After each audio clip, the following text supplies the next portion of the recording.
the service chiefs. Just like what I said at the introduction, a lot of people did not expect it. As a matter of fact, Air Vice Marshal Sadiq was seen about 2 days ago performing his normal responsibility as the Chief of Naval Staff. Only for yesterday, Nigerians, got to saw it on breaking news on media channels in the country that the service chiefs have gone.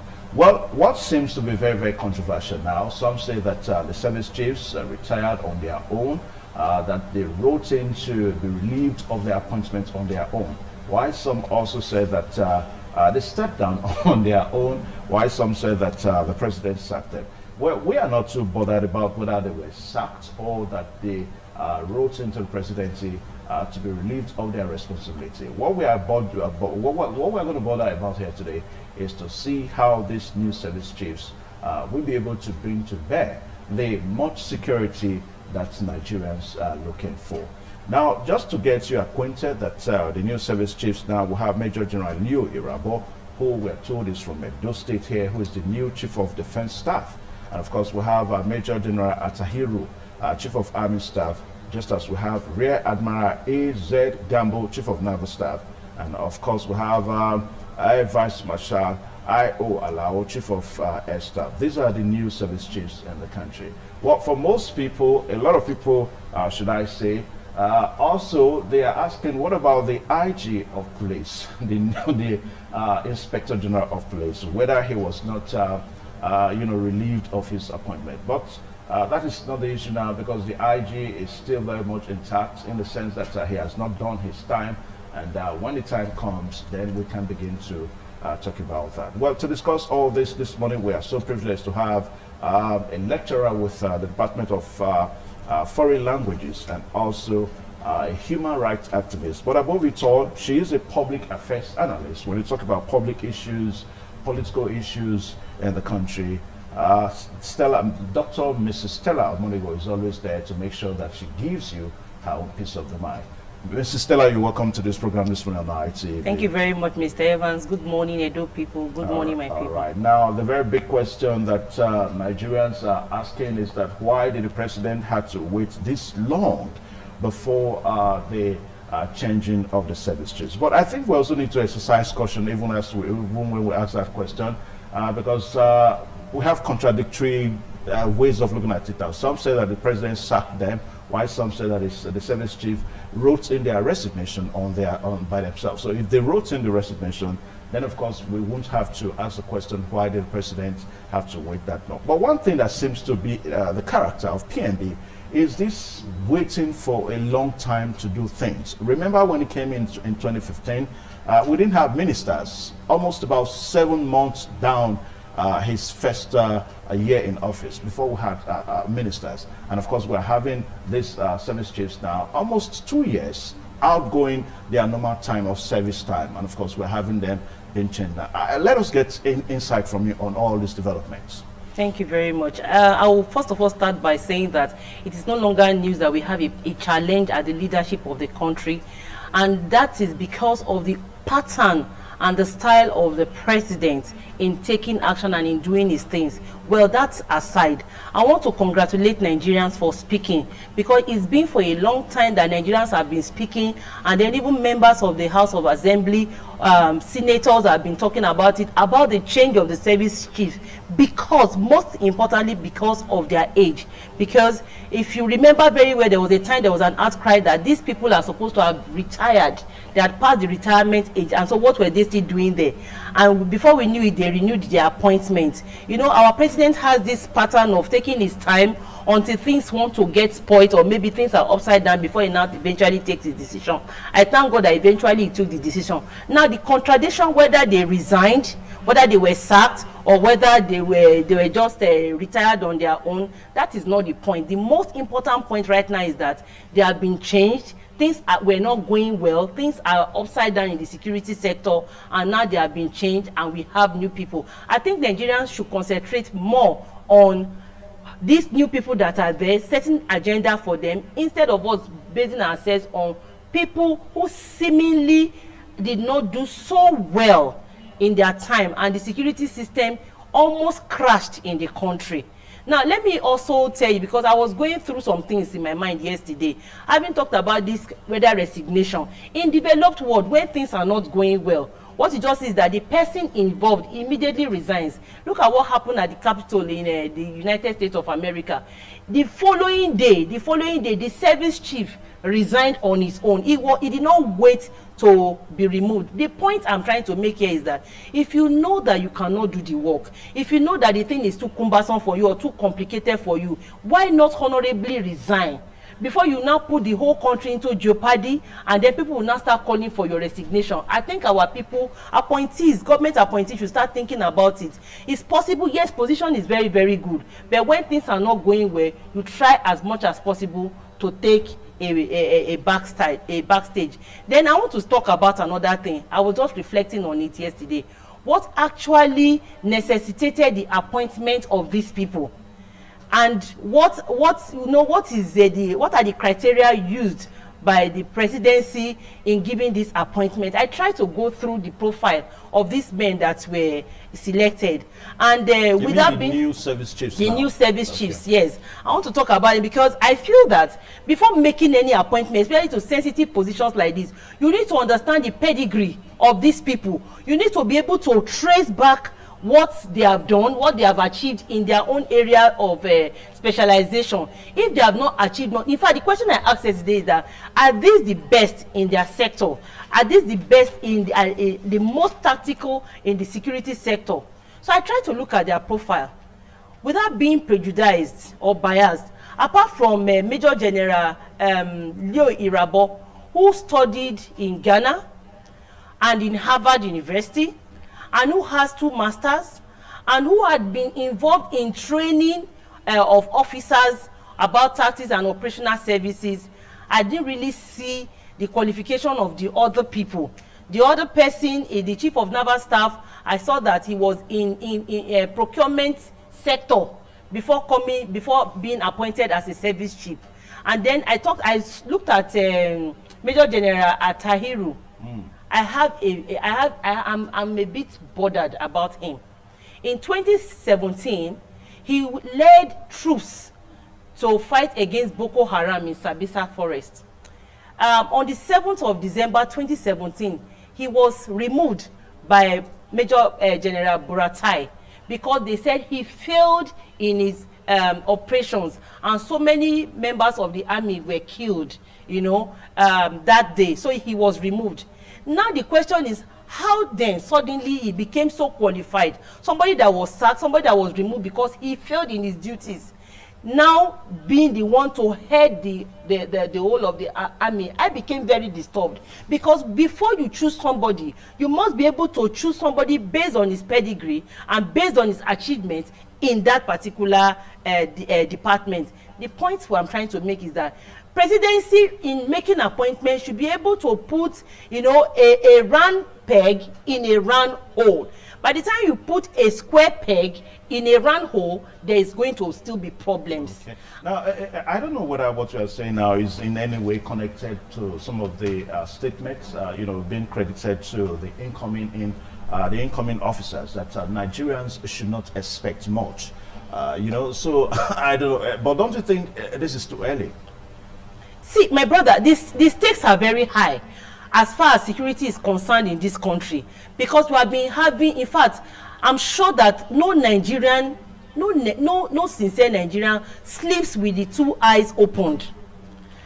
No Nigeria can travel on any Nigerian road with his 2 eyes closed. So the point is that a lot of people are so worried about the security sector. And of course, people ask questions. Yesterday when we heard the news, they were like, who are these people? What have they achieved? What have they contributed to the security of Nigeria? Look, my people, before you tell somebody that you are a leader, they should be able to know what you have done in the past. That's why Nigerians are a bit worried, and they have started saying that we should not expect much. But I want to talk about these people. When you are given an appointment, even if you are not that competent, or maybe you had a comma in your CV, you are supposed to dust your CV, because you are accountable to the people. Look, let me tell you, leadership position in the country should no longer be about the name any longer. We are demanding now that these ones that have been appointed should protect Nigerians. They should protect us. That is what they are set for. They are not there to just drive around in convoy. They have not been appointed to be harassing people on the road. They have not been appointed to guide only one politician or only one rich man. They have been appointed to safeguard our roads. They have been appointed to safeguard the citizens of Nigeria, because we have equal rights in this country. Whether you are a politician, whether you are rich, you are poor, if you look at the Nigerian constitution, we all have equal rights and must be treated equally. I do not see why a single individual will have 10 security, while the road where thousands of people ply every day will not be able to get that kind of security that only one person is accruing to himself. Okay, now let's look at let's say functionality now of the outgone service chiefs, because for so many people they did not perform up to expectation, and some persons will also say that perhaps they became victim of circumstance, in the sense that the sub-Sahara region of the West Africa is probably undergoing some form of security issues, and Nigeria falls within that terrain. So would you want to say that these outgone service chiefs were just victims of circumstance? Well, I'm not going to agree to that, whether they're victims of circumstances or not. You have your own mind. You are an adult. And these immediate, or let me say outgone service chiefs are adults. They are men, they are fathers, they are grandfathers, they have their own brain. Now, when you are given a position, and look, let me tell you, when you are given a position, you must have an agenda of what you want to achieve. You must have objectives, you must have goals. The problem is that, the problem we are having in this country is that people are not prepared for positions. It's like they just find themselves suddenly parasite in that position. So they don't have any agenda, they don't have anything to offer. Now, if you have goals to achieve, and then you now try to achieve it, and maybe somebody at the top, let me use the word, or guy at the top, is now pressing you and saying, no, this is what you should do. You should be service chief to only a particular tribe. You should protect a particular tribe or protect a particular set of persons. And that is not your agenda, that is not your goal. You can cry out. You can try and be tactical about it. If it is not working, you can decide to resign and then tell the whole world why you decided to resign.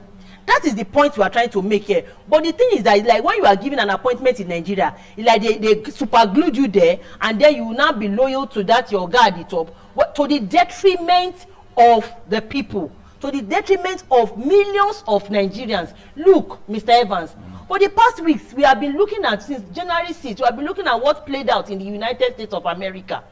If people of the same party, Republicans, who come out in the House of Rep, in the House of Representatives, in the House to say, no, what our president did was wrong and it was impeachable. And then some of them even decided to say enough. They said it to the whole world. I don't see any reason why anybody appointed cannot come out to stand for the oath of office he or she took. Our service chiefs took oath of office to protect Nigerians. And then when they are saying that you should protect a particular tribe against other people, then you have failed. So let me tell you, I'm not the one to tell Buratai whether he has failed or not. The outgone service chief, they should check themselves. How well have I performed? My appointment was to secure Nigerians. Did I secure Nigerians? If you did not secure Nigerians, then shame on you. It is your shame. It's not my shame, because I was not appointed. If I was appointed, I will know how to go about it. Let me tell you, it is high time our people started putting, giving themselves agenda, and then looking at how well they have performed. Enough of this hailing rankadede every time. If a leader is not performing well, we should be able to boo that leader, to say he has not done well. That is what democracy is all about. If Nigeria is actually a democratic country, when you put in somebody, especially these service chiefs, we are looking at them. We are going to set agenda for them. And in the next 1 month, if things don't change, if the security system does not change in Nigeria, Nigerians should cry out and boo them and let them be removed. And let other people come in. There is nothing wrong in changing service chiefs 10 times or 20 times in a year. Until we get it right, they should continue to change them. Nobody is put or was born in any position. That is what I'm trying to say. Irrespective of your tribe, irrespective of anything you are doing or your personality, if you have not done well in a position you were given, you should be removed and let other people come in. Let me tell you, Mr. Evans, if not that Nigerians cried out that this service chiefs should be removed, that they were more than retirement age, they were more than 60, they would have still been there. Of course, you know that we have been crying out since last year that they should be removed. The presidency did as if they were not hearing, until the House came into it to start saying that these people should be removed. If not, for 20 years to come, they will have killed all Nigerians, they will have still been there. Okay, so now, Nigerians should learn to speak out. All right. Now, we're going to be looking at the profile of some of these new officers so that we get to know them. Now, a point of correction, I said that the Chief of Defense Staff, Major General Leo Irabo, from Edo State. That is not correct. We're told that he's from Ika South. Ika South of Delta State, and was born on October 5th, 1965. He is from Ika South of Delta State, and he's a member of regular course 34 of the Nigerian Defense Academy. Well, we're going to be seeing all that as we get along. Now, Mrs., now let's look at something what seems to be very, very worrisome now. Yes. Now, just this morning, I read on the papers that about a total number of about 20 generals are going to be affected by this new appointment that has been made by the president. In other words, all those all those major generals that are senior to these new service chiefs are going to leave the military. That's how it is. Once you have a junior officer coming in, taking over at the highest rank of leadership in the military, then of course every other senior officer has to go away. Now, this is the implication of this is that we're talking about experience here. I mean, at this time, do we expect these people to leave with their experience? 20 generals, major generals leaving. Honestly, the way I see things differently. I don't care about their experience. While they were there, whether they were occupying a position of a service chief or not, what was their contribution to securing this country? No, I'm not saying that they were service chiefs. No, I'm talking about they were not service chiefs. Yeah. They were there because they did not have the opportunity to be service chiefs, right? Yeah. Fine. And now somebody, their junior, let's say the 21st in the rank, was now promoted. So now they have to leave the service. Yeah. No problem. Look, let me tell you, age is a thing of number. Experience. If you are claiming you had experience and you saw this security system of the country collapsing, and you could not bring your experience to suggest to the person on that seat, I don't think you are useful to the system. Let me give an example. In the university sector, we have professors. Out of the very many professors, one is chosen as a vice chancellor. Now, when one is chosen as a vice chancellor, nobody is an island of knowledge. The vice chancellor calls for Senate meeting from time to time and then brings out maybe things he or she would like to achieve, and professors will now contribute. Now, in these Senate meetings, the vice chancellor will look at people who are contributing and who are saying positive things that are progressive. From there, she will make other appointments. That means that you have contributed knowledge to the system. Now, these people that are being retired or that are going to be retired very soon because they were not appointed as service chief. The question I'm asking is, what did they contribute? That experience they have, that basket or that drum of experience they had, what did they use how did they use it in helping the security system in Nigeria when things were going? If they did not contribute, they should go home. I sympathize with them, but they should go home. Let me tell you, the new person now, Major General Leo Irabo, that has been taken, even though he is young, with his profile, somebody who studied in Harvard University, a lot is expected of him. With the present security situation in Nigeria, any of these service chiefs should know that a lot is expected of them. Look, Nigerians are bittered. Nigerians are pained. Nigerians have lost loved ones. Nigerians have lost their breadwinners, and so we are expecting so much from him. If I were him, forget about age, forget about experience. You sit down, strategize. Forget about the old way of doing things. Nigerians and our service chiefs, they can hear. If the old way of doing things is no longer working in the present society, You sit down, re-strategize, and see how you can bring out new ways of doing things that will make the society better. Okay, now let's continue to see the profile. The PD should please help us. I love that. We saw the first one, Major General Leo Irabo from Delta State in the South, and also we have the new Chief of Army Staff. We can see the picture. We have Major General Ibrahim Atahiru with Army number 8406, and was born in August 10th, 1966. He is from Kaduna North local government area of Kaduna State and a member of the regular corps 35 of the Nigerian Army. Then let's move over to the Chief of Naval Staff. You can see the new Chief of Naval Staff there, just scrolling on. The new Chief of Naval Staff, this is the picture so that you get to know him proper.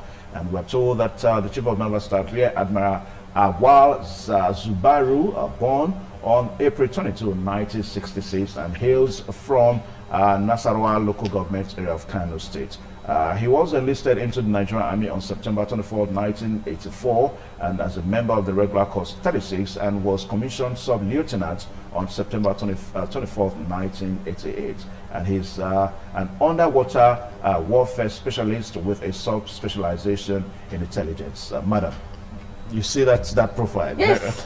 All right, now let's see more. We have more now. We've got let's see, we have the Chief of Air Staff. You can see the picture of the Chief of Air Staff there. The picture of the Chief of Air Staff. Okay, we have the picture of the Chief of Air Staff. And of course, we're told that Air Vice Marshal Isiaka Oladayo Amao, who is the Chief of Air Staff, yes, we're told that he's currently the Air Officer commanding Tactical Air Command, and was born on the 14th day of September 1965 in Enugu State. He is from Oshogbo local government area of Osun State, and he got enlisted into the Nigerian Air Force on the 19th of January 1984, and as a member of regular course 35 of the Nigerian Defense Academy, and was commissioned as pilot officer on 20th December 1986. Then of course, let's see one more now. We've got let's see one more. Okay, we're going to be seeing all this as we progress on this program. Now, Madam, let's look at something that we must also talk about. Now, we saw the information is that immediately these former service chiefs, filed in their resignation letters. The president quickly appointed new ones. Does this suggest that the president has been waiting for these guys to leave? Against the backdrop that Nigerians have been saying that these former service chiefs, they've not been living up to expectation. Mr. President sacked them, and the president didn't do that, but immediately the former ones resigned. We saw the president quickly enlisting new officers. So do you see the president waiting? Okay, well, at the beginning of this discussion, we pointed out that there was this controversy about whether they actually resigned, whether they retired voluntarily on their own because based on the cause of Nigeria, or whether they were sacked, because there are different speculations. Even when Additional came up yesterday to talk on channels, he really did not talk about their resignation or their being sacked. And like I said, well, what they are speculating most is that these people resigned on their own. The question I ask myself is, why did they wait till now this time, before resigning? Especially when Nigerians had started crying out about their age. So I wouldn't even call it resignation. I will see it as retirement, because they were there illegally, and people were already agitating. I know that human rights and civil societies were already agitating to take them to court, to take presidency to court concerning these service chiefs who had exceeded their service time and their age limit in the service. So I won't call it resignation. All those ones are there. They are just trying to garnish a spoilt meal. Let's not go there. But sir, for the sake of time, I want to say that these ones that have been appointed should be able to sit down, irrespective of their offices. They should be able to sit down and strategize on how to secure Nigeria. And like I said before, they should not secure only a particular tribe. They should not play partisanship. They should be able to secure all Nigerians because we are all equal. Now, there is this brutality, whether we like it or not. There is this brutality from the military on Nigeria, I mean brutalizing citizens, we are saying that when this one, as they are coming in, Nigerians are saying that as you are coming in, you are welcome. You have been appointed not to brutalize us, but to brutalize criminals, to brutalize bandits, to brutalize terrorists, and not citizens who are on their own, who are moving on their own. You use your vehicle to cross us on the road, to you know, harass us on the road, and you start beating us up. Meanwhile, you left criminals in Sambisa forest, you left criminals in our bushes, and you are coming to harass us in the city. Go to the bush, strategize, then increase intelligence. For crying out loud, policing in this country, military needs more intelligence in this country. The problem we are having is that things are being done haphazardly. It's as if, I don't know, for the sake of the camera, one should not say that we are cursed. We are not doing things well, and we are seeing the way people travel out. They see the way things are being run outside the country. In fact, let me tell you, if it takes them going for 1 or 2 training, or sending somebody from America to come and train them on policing, on how to secure Nigeria, they should learn everything, strategize, increase intelligence, and secure Nigeria. What we are trying to say is that they are being appointed, people are congratulating them, should not be something of so much joy, but it should be of something they can give back to the society. Okay. We have been trained, a lot is expected of you. You are called Major General. Major General, what are your achievements, and what do you hope to achieve? If you failed, sir, you have been called to be a newscaster, you have been called to in the media. Now, if you fail to do it well, that means you have failed in your duties, right? This major chief, this service chiefs, you have been called to secure Nigeria. If from today we are still hearing of people being waylaid on the road, being kidnapped on the road, and you are hearing of bandits going to villages to kill people, you have started failing. Yeah, but that's going to be gradual. No, I'm telling you. So what we are trying to say is that let them sit down. They cannot say that they have not been in Nigeria. They cannot say that they have not been hearing about what is happening in Nigeria. If they have anything to offer, let them show Nigeria quickly. Anyway, what they can offer. Yeah, let's look at Major General Leo Irabo, a Southerner from South, from Delta State to precise. I mean, against the backdrop that we once had a Northerner there as the former Chief of Defense Staff. Also against the allegation that it was almost a matter of treating criminal elements in the north with kid gloves. Now we have a Southerner. Are we going to see a tremendous change in that direction? Honestly, I don't talk about regional appointments. I really see them as the same. I tell you, I see them as the same, because the problem we are having is loyalty to a particular person and loyalty to a particular set of people. Now, you may be a Southerner. You may even be my blood brother, my biological brother. Yeah. If you are not loyal to the Constitution and you are not loyal to the nation, you are going to, it's just going to be the same. So whether Leo Irabo is a Southerner or a Northerner, it depends on to whom he owes his loyalty. If he owes his loyalty to a particular set of persons in the presidency, or he owes his loyalty to a particular tribe, there will be no difference between the way he is going to serve and the way Buratai served. Okay. Now, certain agenda, where do you think they should start from? Good question. I mean, we've got various geopolitical zones in the country, and all are almost the same story in terms of insecurity. So where can they really start from? Now, when you want to lick hot soup, you don't start immediately. You don't jump. When you see they give you a pot of boiling soup, you don't jump into that soup to say, oh, let me quickly eat it. It will burn you. So what you do is that you sit down and look at it. Are you going to use spoon? Will you use hand? Are you going to bring fan? Whatever it is. So right now, the security situation in Nigeria is like a boiling pot of soup. Yeah. So they should not rush into it. And that was why I said that they should sit down and strategize. Okay. That's where they should start from. Okay. Sit down, strategize, bring out your agenda, and tell Nigerians what your agenda are. Okay. You must be able to tell us. Don't tell us that you don't need to tell us how you are going to achieve it. Tell us that this is what you aim to achieve within a particular period, within some region. Let us know that you actually know what you are doing. That is what all leaders, as soon as you are chosen, sit down, bring out your agenda and tell Nigerians so that we can follow you accordingly. Right. And lastly, you must be able to retrain. I'm happy that Leo Irabo, is a trainer. okay, you must be able to train and retrain our military, because the way they were trained, it was like they were trained to brutalize even their own member. We see it on social media. They say they are recruiting people, you'll be hitting them on the head with something. That is not training. They should go, or you see major generals with pot belly. That is not training. So you must be able to retrain and see how they can secure Nigeria, how they can be smart enough, wise enough to be able to discern where danger is coming from, to secure the country. Okay. All right. Thank you so much, Dr. Mrs. Stella Omonigo, for finding time to join us on the program today, this morning on ITV.